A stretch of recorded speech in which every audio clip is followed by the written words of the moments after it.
无可量。世间哀愁，无知无休，离散却别我泪已从头。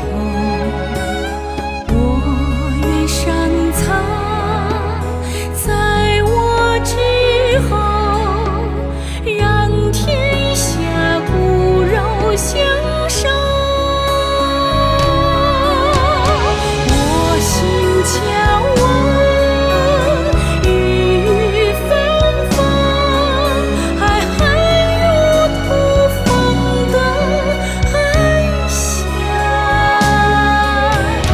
我心向往烛火之光，美人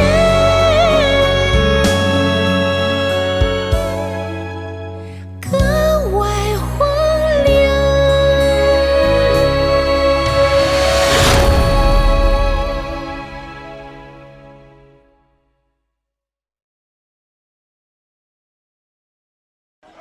珍嫂，哎，珍嫂，哎呦，在家我以为你出去了呢。夫人，就是这家。珍嫂，来，我给你带客人来了，租你的房子啦。夫人，请进，来呀，来，您到这边看，来，快，这边，您看看。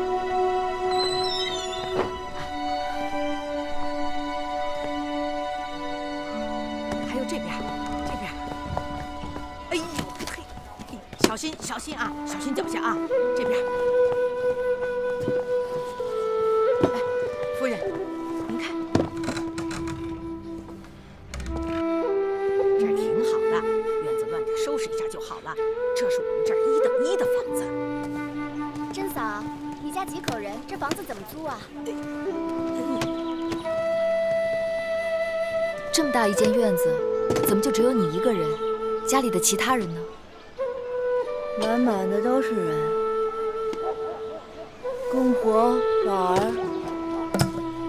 大伯、小叔，满满的睡觉。夫人，不瞒你说，他们家的人都死了。他大伯原是军籍，后来战死军中。她在军中的丈夫也死了。她公公为了让小叔子活命，自己去从了军，再也没回来。后来齐国人来了，把他小叔子也打死了。她可怜的儿子病死了，婆婆呢也饿死了。像她此刻这样，也是在等死。夫人，这种地方怎么能住啊？如今天下太平了，不打仗了。我不是牙婆吗？我就看着珍嫂可怜，想着能不能找点客人，把她这个房子租出去，多少赚几个钱糊口。她只是有时候糊涂，其实人挺好的。前些日子，孙屠户还托人说媒要娶她呢。巫婆，我知道了，让我想想。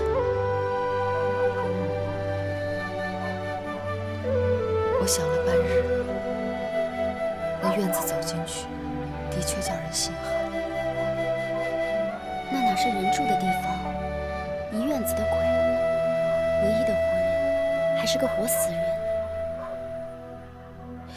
那我们不租那儿了，再到别处找找。不是租不租那院子的事，而是那吸食致3人的气息。我好像突然领悟了，他们为什么要把我们从驿馆赶出去。他们不仅要我们冻死、饿死，更要我们的心死，要我们即使有一口气，也要如同行尸走肉。吸食虽贫贱，可比贫贱更恐怖的是无王。我在想，我和继儿和你们会不会就此泯灭在那儿？夫人，我一路想，一路回到了驿馆。我要问问继儿，问问你们，我们的命是否能强过那些市井之人？进门时，恰巧继儿在念《孟子告子夏》：“天将降大任于斯人也，必先苦其心志，劳其筋骨，饿其体肤，空乏其身，行拂乱其所为。”我明白夫人的意思了，我们收拾东西，明日搬家。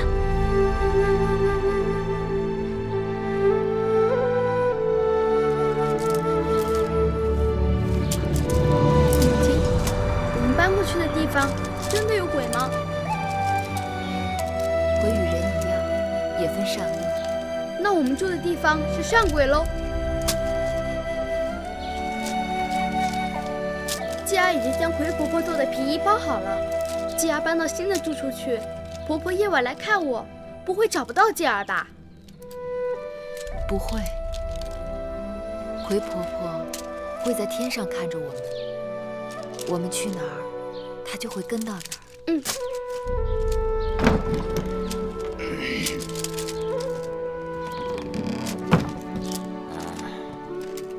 本议程来。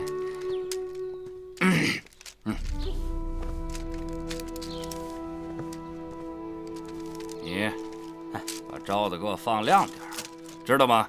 哎，这驿馆人杂，也许有人趁着搬家之际，顺手牵羊呢。是。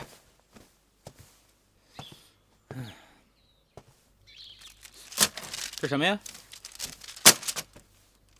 哼！公子，刚才夫人与公子说，鬼也分善恶，公子可见过恶鬼？公子在屋里好好找找，眼前就有。我找到了，是他！哼，枯骨死草，没几天了，就剩下嘴硬了。给我看着。是。哎，来，夫人进来。珍嫂，珍嫂，我们来了啊！宝儿，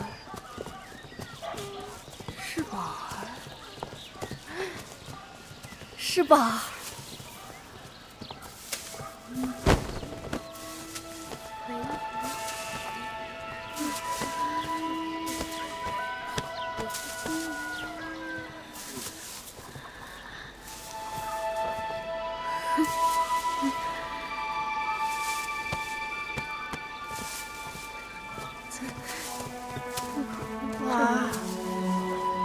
宝儿，喝水。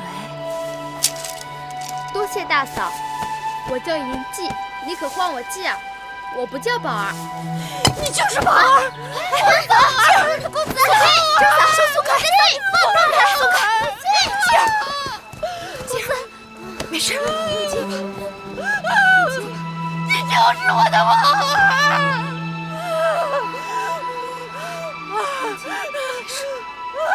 没事情。公子，我去看看。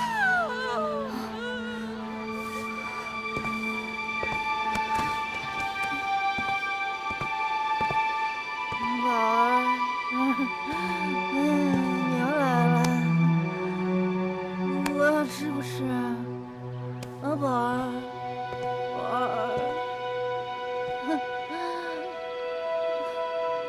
宝儿，我的宝儿，是不是？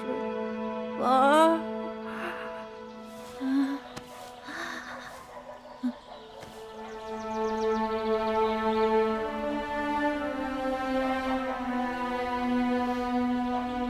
宝儿是你的儿子，宝儿，好孩子。宝儿从小就懂事。你的孩儿，定是与我的孩儿差不多的年纪。宝儿自知做大王的时候，他6岁，然后后来齐人来了，他8岁。再后来，秦人、赵人来了。宝儿多大了？宝儿多大了？你告诉我。宝儿病了，然后我抱着他。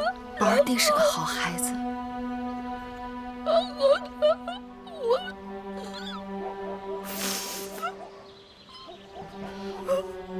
你没了骨肉，我有亲人也不能相聚。我们到一起，算是同病相怜、相濡以沫的缘分。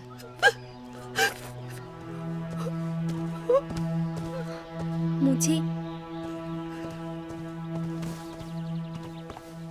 母亲，既然饿了，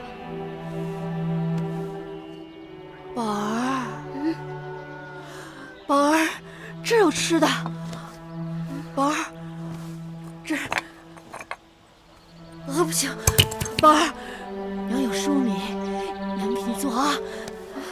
娘那你去做，娘有熟米，我去做啊。宝儿，母亲，这位大嫂有点怪异，她是不是得病了？他是患了思念儿子的病痛。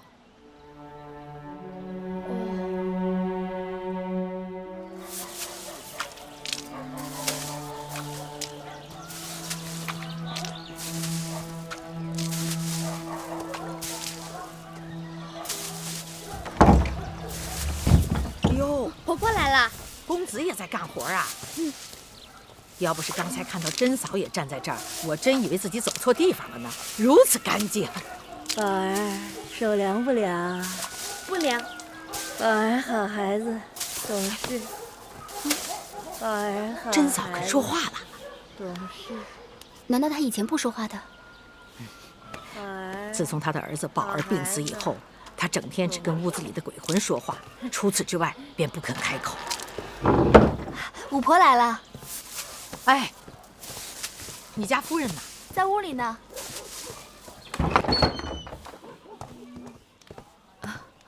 五婆来了，快坐。夫人，慧儿倒水。是。真能啊！米夫人，你们可真是贵人呐！无论到哪儿都给哪儿带来了贵气。你看，连好几年不开口的甄嫂都和我们说话了。五婆才是我们的贵人，让我等有了片瓦遮身、立锥之地，芈月敏感不忘。哎呀，米夫人，老妇是心中有愧，若能折些罪过，倒也好。哎，米夫人，这些衣物可是宫里的东西啊。这虽然旧了点儿，但料子和针线那是上等的。五婆眼力过人。说起来，这些旧衣物还真不如一件可以挡风御寒的粗布衣裳实用。夫人哪里知道啊，这些针线手艺呀，是能赚钱的。不知这些女工是不是夫人身边的人做的？婆婆的意思是，这针线可换衣食？岂止是换衣食啊，能换上等的衣食。不瞒婆婆，这些针线是我一个亲人亏骨，我的一个已经离世的亲人做的，但也有一些是我自己做的。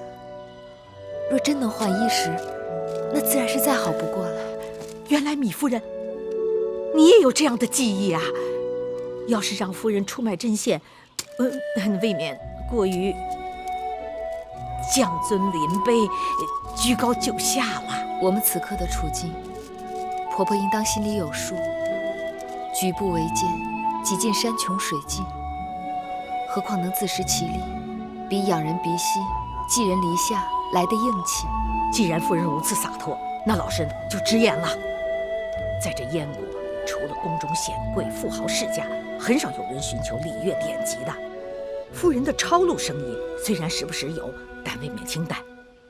夫人不知，眼下燕国呀，这有了几日太平的日子，财主嫁女娶亲，权臣送礼作寿，在继承那是日日都有的。好的针线，就是好的面子呀。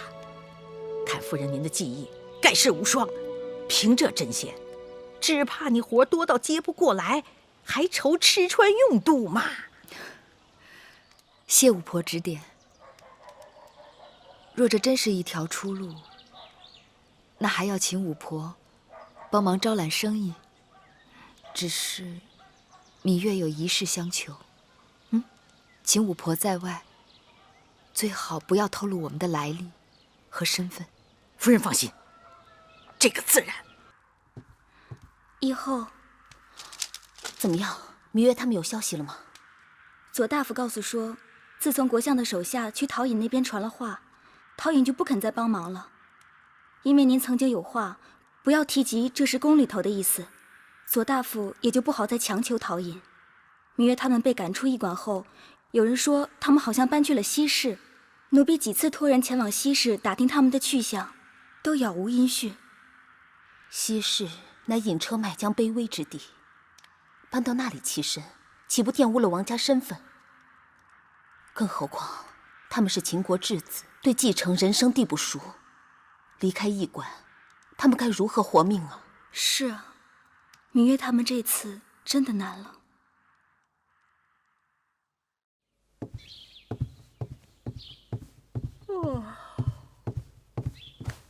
会后，这是宫里头该发的年俸，永香令让小的拿过来给会后过目。这邢夫人的开销这么大呀，年俸5000担，还有素绸、织金、缂丝、闪缎、各色皮毛。你看看，这都什么规矩啊？邢夫人的年俸是先王时就定下的，说邢夫人对秦国之功堪比一个大良造。那都是多少年前的旧话。如今她一老妇，在北郊行宫尸位素餐，秦国开疆拓土耗费巨大，连我都要提醒身边的人紧衣缩食，邢夫人却在那讲究排场，太过分了吧？会后说的极是。那照您的意思，邢夫人的年俸该减多少啊？不用减，停了便是。那邢夫人是先王的长姐，只怕她不会甘休啊。我心里有数，我就等着她来找我。是。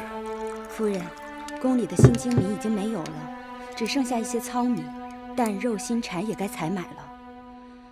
照理说，每年这个时节，年俸早就该发下来了。奴婢去找永相令讨要，永相令却说，今年的年俸给与不给，给多少，全由会后说了算。会后是要我去找他，与他还个价钱。那夫人去找会后吗？我要的东西在他手里，而他想要的东西，我却万万不能给他。不见也罢。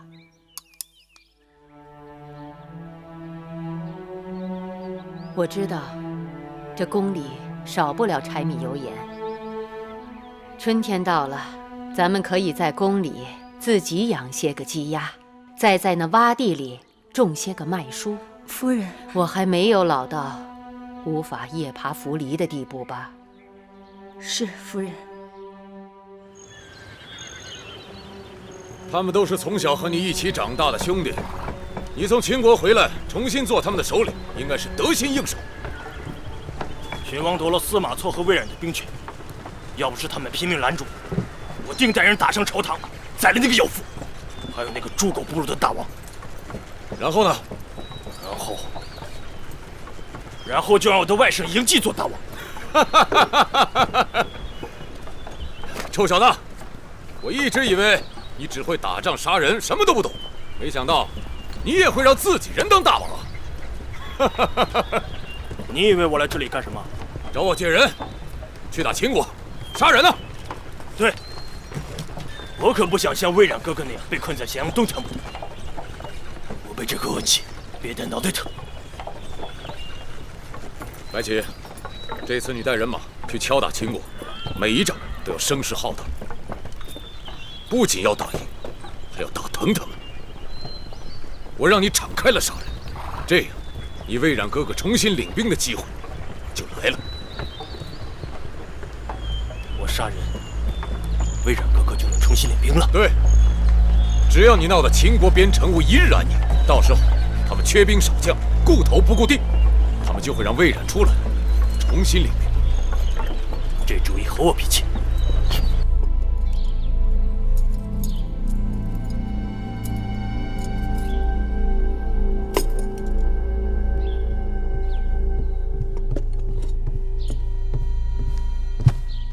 夫人，您要找的冯仁和秀娘来了。这燕国就是这样古怪，春日来了，花儿好像一夜都突然怒放了，生怕谁比谁差了。明日宫中春宴，我是国相夫人，更不能被那些寻常粉黛给比下去。夫人的相貌在宫中已是绝色，夫人新做的桃花绣服一定可以艳压群芳，无人可比。告诉他们，那件桃花绣服做好了，再赶快为我做几件夏衣。这燕国夏日一晃而过，若没有几件花色新鲜、薄若蝉翼的夏衣上身，都不觉得曾有过夏日。知道了，夫人。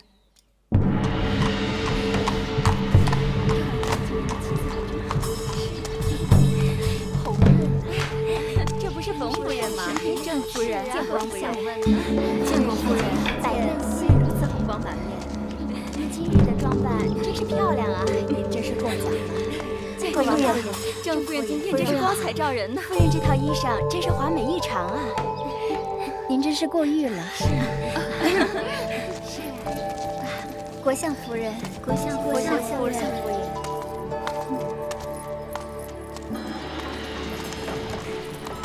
国相夫人，您来赴宴，今日宫里春光无限呐，您请。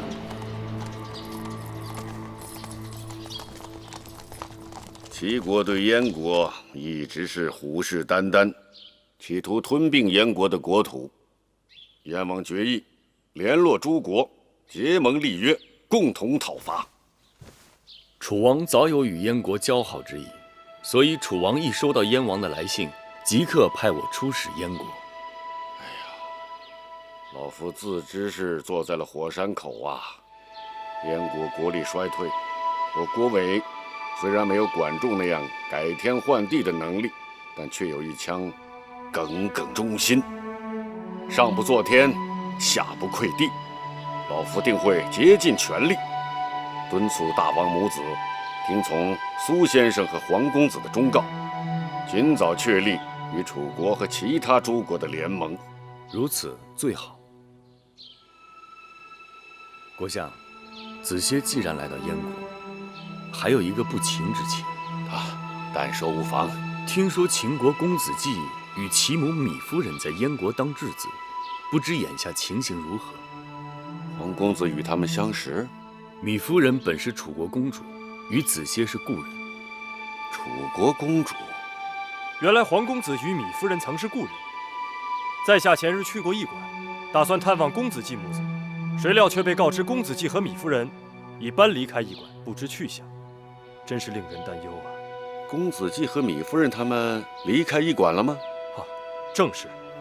这老夫的确不曾听说呀。哎，前些日子老夫还曾经派人给芈夫人他们送去了钱财，并传话给那驿丞，叮嘱他对秦国质子不可过分苛刻。哎呀，你看这怎么说走就走了？哎，为何缘由啊？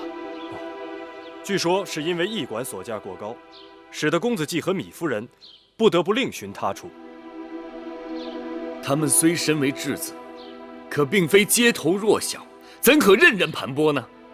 更何况公子既是义后的骨肉兄弟，身份尊贵，为何连个驿丞都敢欺辱他们？这是个贪吏，利令智昏。公子放心，老夫定去查个明白。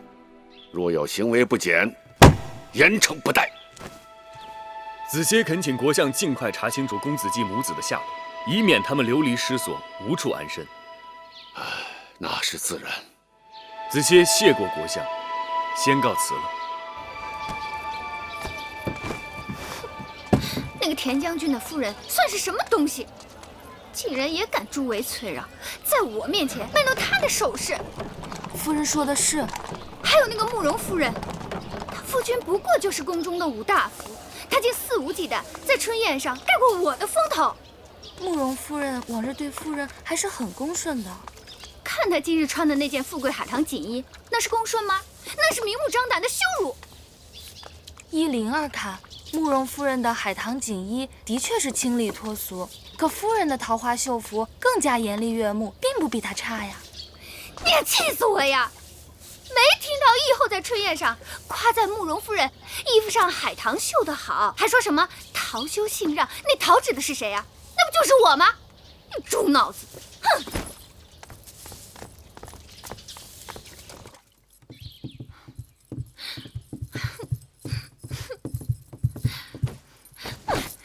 夫人满面春风而出，一脸冰霜而归，是何人招惹了夫人呢？还能有谁？田夫人、慕容夫人，还有义后。这样说来，春宴上的人有一半都开罪了夫人。国相爷做主，府里的那些缝人和绣娘偷懒使坏，都是因为他们不肯尽心尽力，才让我在春宴上丢人。夫人的意思是，府里的缝人串通了春宴上的夫人们，故意惹国相夫人生气了。好了好了，别生气了，来，喝杯茶啊！来来来，茶都凉了。灵儿，重新去烹茶。是。今日府上来了一位宾客，向老夫打听一个人。打听什么人啊？秦国质子公子季的母亲，芈月，芈夫人。你什么意思啊？老夫也是刚刚知晓，芈夫人竟然也是楚国公主。那又如何？这样说来，芈夫人该是你的姐妹吧？别跟我提那个贱人。为什么？她不配。她不配做什么呀？不配做楚国公主，还是不配做你的姐妹啊？我说了，别跟我提她。既然你对她讳莫如深，定有原因。若让我不提也不难，但必须讲清楚究竟。更让我百思不得其解的是，那黄歇也算名头颇大，也是举世英才，但与我说起那芈夫人的情形时，却是一副关心则乱的模样。黄歇，你是说楚国的黄歇在打听那贱人的情形？不错，正是楚人黄歇。十几年了，他还对他神魂颠倒，念念不忘。好个贼子狂徒，胆子不小，也敢在我府上出现，就不怕我戳瞎他双眼，撕了他的皮？这么说，夫人与他也有嫌隙？什么嫌隙？是深仇大恨。他当年使尽手段羞辱我，使我哀痛欲绝。你是我夫君，本该替我做主伸冤，却开门一道，将仇人恭恭敬敬地请进府里，令妾身再次蒙羞。哎呀，他是楚王派到燕国的使臣，来与燕国商谈结盟之事，算是我的贵客。我能怎么办？棍子打他出去？将他送进继承大狱，砍掉他的双脚，拔掉他的舌头，将他扒皮抽筋。夫人莫不是没听清楚老夫刚刚说的话呀？他是楚王派来的使臣，两国交战不斩来使，更何况眼下楚国正打算与燕国结盟。我不管，我不管，我要他们死，我要他和那个贱人马上都去死。话已至此，老夫的好奇之心是越来越重。夫人可否告知原委？看一下，看一下，看一看啊！这绣活继承哪儿找啊？谁见得到啊？看看，巫婆，这双小鞋几钱？10钱。看一下，看一下啊！明日啊，我外甥过满月，我看这小鞋送的很合适啊，就是价钱高了点儿。你仔细看看这做工，10钱值不值？若是不值，你再来还价啊！这个说的也是，10钱就10钱吧。哎，挺漂亮的。巫婆走了，好，穿着好了再来啊。好。巫婆，这东街药店掌柜他新娶的小妾，下月就要生养了。正需像你这样手巧的绣娘做一套喜庆的被褥，这活计你得帮帮忙。你放心，你只需把定金拿来便可。那好。婆婆，这个好漂亮。这块布绣的真是考究，尤其是这花枝，绣得灵动精美。敢问这是出自您的针线吗？哎呦，公子，你取笑我老身呐！我哪有这样好的技艺呀？我是带人家卖的。看看，那这针线该是出自楚国人之手。也许是燕国人、赵国人也说不定。婆婆莫打诳语，恐怕这燕国人都不知道这是什么花。这种花从来没见过。是，好秀气的小花，真是从来没见过。这是杜若，它开在半坡林中，这是只有楚国才有的花草。公子，你买便买，哪有这许多话啰嗦？好，这块布我买下了，多少钱？30钱。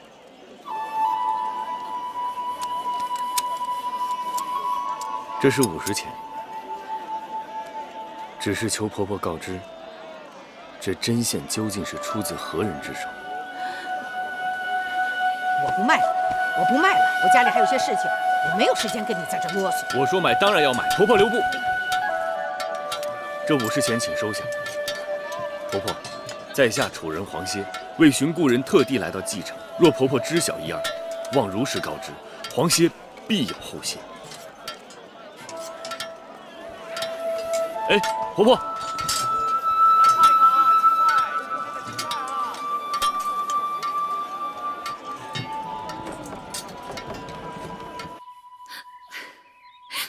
这样听来，那芈月实在是个妖妇，夫人也的确受了莫大的委屈啊。他们与我是刻骨铭心、不解之仇。哎呀，夫人，特别是那个贱人，毁了我一生一世。好了，而且秦国会后也来信说要燕国帮忙收拾了那公子季母子，凭国相爷的智谋和权势，要他们的性命不过就是举手之劳。既然如此，还不赶快替妾身出这口恶气，顺便送秦国一个人情。夫人以为诸国之间的人情是那么好送的？燕国送秦国一个人情，秦国能还燕国何物？既然秦王母子急于要取公子季母子的性命，这也就是说呀，公子季母子并非可有可无，我们正好用来与秦国讨价还价。我一直担心燕国对秦国过于依赖，秦国既是燕王母子的靠山，也是燕王母子的牵制。眼下我们正可以用秦国质子来掣肘秦国，岂不是一件好事吗？我不懂你那套生意经，我要他们死！不可，我要将这筹码安安稳稳地放在那儿，待价而沽。我要他们死！可我还没有想好他们的价码。他们若不死，妾身食不知味，夜不能寐。公子季母子干系重大，一动而牵全局。你已经使了手段了，让他们吃尽了苦头，眼下他们流离失所，生计艰难。夫人只当是让他们自生自灭了，如何呀？说来说去，你还是不肯为我做主。这件事到此为止，夫人该撒手了。我若不肯撒手，又怎样？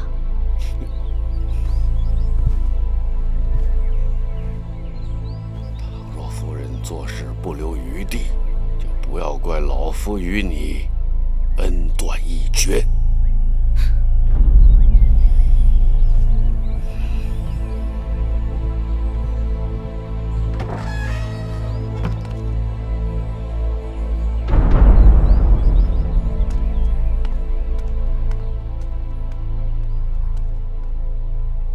不知大王是否知晓，近来义渠人屡屡搅扰边境，眼下已经深入我大秦腹地，此患不除，人心惶惶，政局不稳呐。王叔不必多虑，那义渠小贼吃肥丢瘦，贪图小利，只要我大秦出兵，义渠人自然溃不成军。但是大王决定带兵东征，老夫担心后方兵力空虚，出现意外，因而想召回司马将军重新领兵抗击义渠。大王，那司马错和魏冉一贯居功自傲，飞扬跋扈，时时图谋不轨，绝非是可托付之人。右相不必担心，重新召回只是权宜之计，绝不会长久托付。是。还有一事，臣不得不问。王叔但说无妨。大王此次东征到底师出何名？寡人早就说过了，去洛阳看看九鼎。这不可成为出师的理由。为什么不能啊？楚离子，你曾悉心培育大王多年，竟然不知道大王的志向。请右相指教。微臣记得，大王自小就纠缠你我，问周天子的九鼎是何模样，我们都说没见过。周朝没落，那周天子都成了摆设，那九鼎不见也罢。楚离子未免鼠目寸光。大王虽生在秦国，但终身愿望是能够乘路车过三川，入王畿，一睹九鼎。什么？右相也要告知老夫，大王兴举国之力出兵东征，难道只为一睹那九鼎之风貌？老夫不信，死都不信。王叔，您说的没错，寡人并非只是看看那九鼎，如此兴师动众的去一趟，未免得不偿失了。寡人准备驱除周天子，入主王城，收九鼎为己用。这样一来，我大秦自然威震中原，四海归心。诸国只能心悦诚服。不可，万万不可！有何不可？弄不好，秦国和大王就要受到天下的讨伐。就算天下诸国都来讨伐寡人，那又如何？寡人要兵有兵，要将有将，勇者之师，以一当十。众爱卿，你们说呢？大王，你就放心好了。大王下令如山，我等一当百；大王一马当先，我等无所畏惧。好，好。